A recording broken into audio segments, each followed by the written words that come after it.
And we are back in the depths of the ocean for more Glover! We are here at the pirate level, which you can see still has very little to do with pirates themselves. And I've been a little lazy lately, I apologize. Really my whole summer has been lazy, if I'm honest. But I've just been sort of trying to figure out what I'm going to do for the next LP, since I already, for all intents and purposes, have finished up Mega Man X through X3, Armorless, and Final Fight. Trying to figure out a good ROM hack to do, but all the good ones are either unfinished or just... yeah, pretty much are all unfinished. And Brutal Mario is overdone, etc., etc. Should probably go ahead and explain what we're doing. This level, the first level of the Pirates, has a lot of switches you gotta hit. The first one that we ground pounded a little earlier. This water, by the way, real quick, you can let the ball go, and the water drags it over to the side where you need it to be, etc., etc. We ground pounded a switch that raised a level where we could get some Garibs, etc., etc.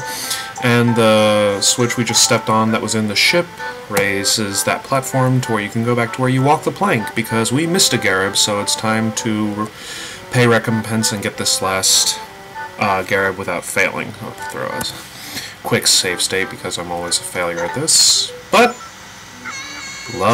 got it. I always love how when you fall off of that plank and then you get into the water, it's like you're still in that falling motion, and Glover kind of looks like an octopus while he's doing it. By the way, you want to change it to either a bowling ball or a metal ball. I feel like metal works the best because it's easiest to move with. Hello, Hidden Life. Go ahead and get you.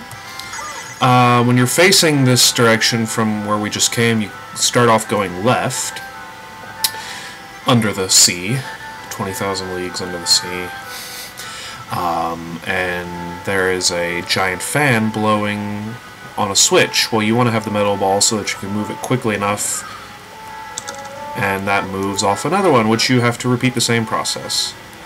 And before we go over to that side, let's go ahead and get this Rock Lobster!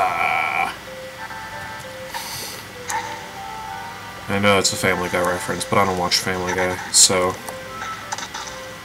yeah, I don't really get the reference. Boom, boom, boom, boom, boom, boom, boom, boom, boom. Turn it back into a whoa! Ah, damn it! Knew that'd be a bad idea. Let me change this. Get you back down here. Got that. And turn it back to a little metal ball.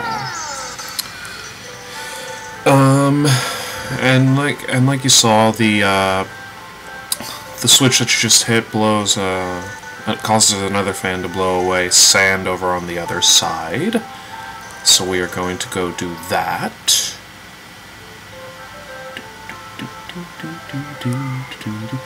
One thing that I love about the music in the pirate level especially, and I think it does it maybe in a couple other worlds too, but this one is really noticeable, and it's noticeable in the last segment of the level, or of the world rather, that you get seagulls, obviously for effect, being in the ocean and all that stuff, you hear them all the time.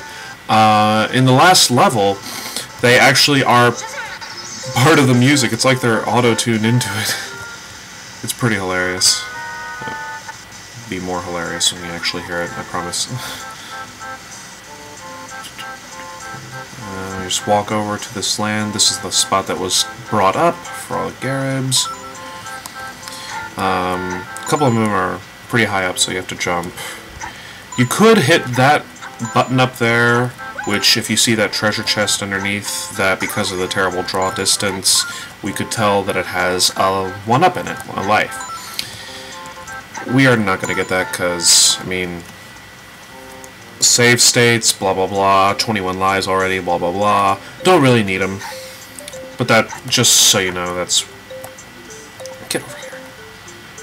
That's the idea behind hitting that button. You can do it, more lives, more, a higher score, etc., etc. Well, I guess you can already tell what we have to do on this thing. Okay, I'm standing here. Just, whoa! It's like at water parks. And when you land on this floating platform, it floats some more. Takes you to a save spot, which you are going to get. And then this part kind of sucks because these bridges teeter, like you can tell. Come on. Whoa! Oh, almost. Yep. Okay. Whew. Just out of caution, gonna throw a save state there. Okay.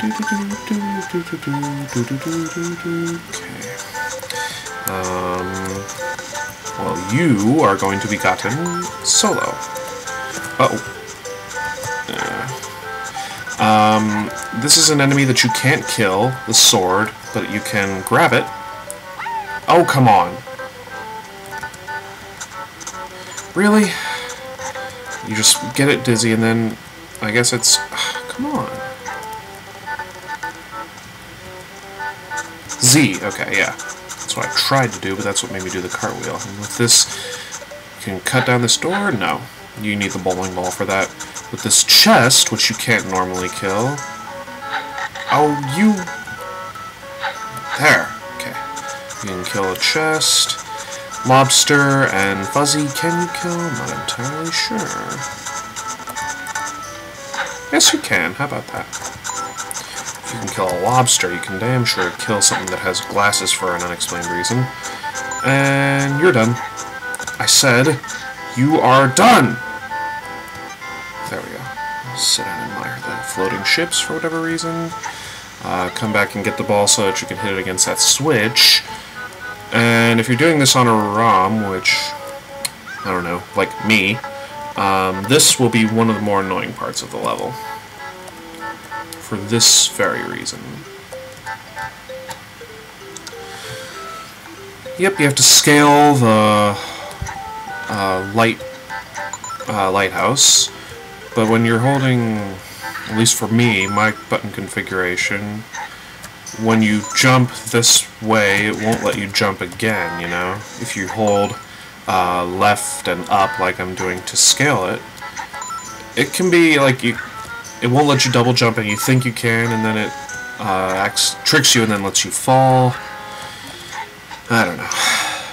Just pound it again, and that raises another piece of shit. My ships will sail in the morning. Yes, they will.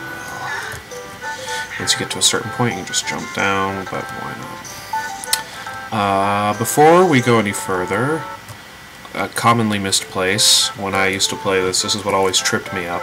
You go along the side here. Hello, Mr. Tip, I think. Oh, shit! Well, that worked out surprisingly well. Basically, he tells you how you can control the sword, from what I remember. We are not going to talk to him, but there are 6 scarabs that we would otherwise normally miss. And we're just going to keep going along after that. We go towards the ships. Lag, for whatever reason.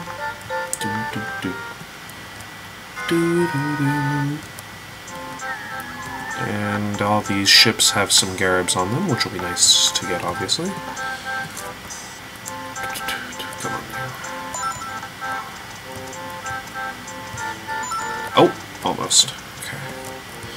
And really, you just continue to trying to control these, control the ball on a ship that's moving like this is very fitting with the drunken, sleazy beat of the music, because you look like you're a drunk glove trying to hobble around on a ball. Which, I mean, doesn't that just happen all the time? Okay, as you can see, the next... Oh, come on, really? Just give them to me. Oh, that's good enough. Oh. And there we go. And then when you get high enough on here, hop on over and be careful at this spot, because this begins where there are plenty of spikes along the way, and you get these scarabs that are at precarious positions. And you kind of almost want to save state impulsively there, but that's okay. Yes, even if it's a metal, even if you turn it into the little metal ball or the bowling ball, those spikes will break it. This is one of the more dangerous parts of this level, at least. These boxes you can just break as normal. Dude, come on. What's inside them kind of is worrisome. Yeah, these are I believe the first time we've seen these cannonball-esque villains. They are, no matter what scenario you're in, and they appear a little later on in the 3rd level as well, they are only looking for trouble.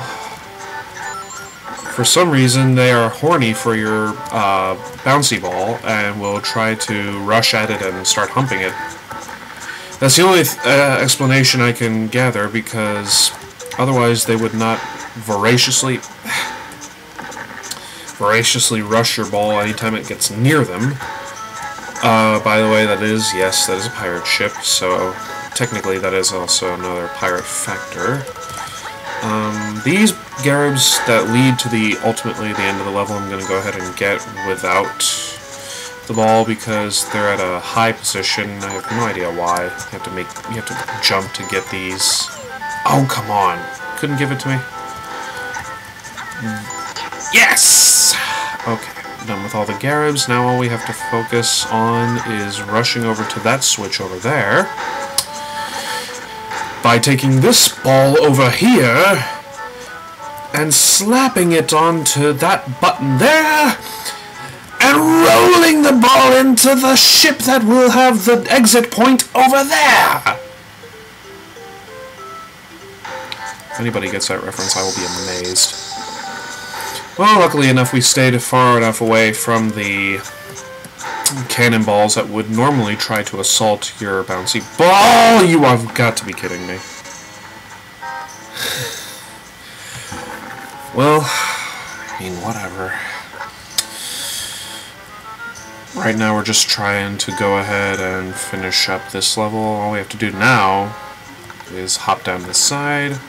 A treasure chest that is a dog for whatever reason. Get on this pirate ship and... cool! So that's this segment. And during the buggy part it told me that my time was actually pretty good. Close to it, sort of. That took me 12 minutes to do. And the expected time frame for that is 8 minutes and 20 seconds, I think it was. To which I say, I don't know how anyone is supposed to friggin' do that and be expected to get all the Garibs, too. Now it's 70 Garibs! I mean, maybe I'm just slow, but I mean, really.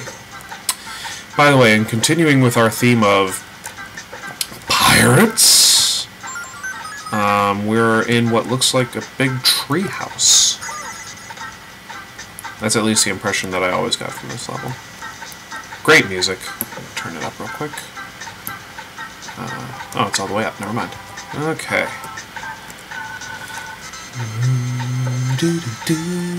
It's very jazzy, and I like that about this music. You hear chopping. Yes, indeed, if you can see it already, those are swords up above us. They are up to no good! On that note, I'm going to go ahead and end this segment. That was enough failing for one moment. So when we come back, we will continue with the second level of the quote-unquote pirates. Until then, guys, have a good one.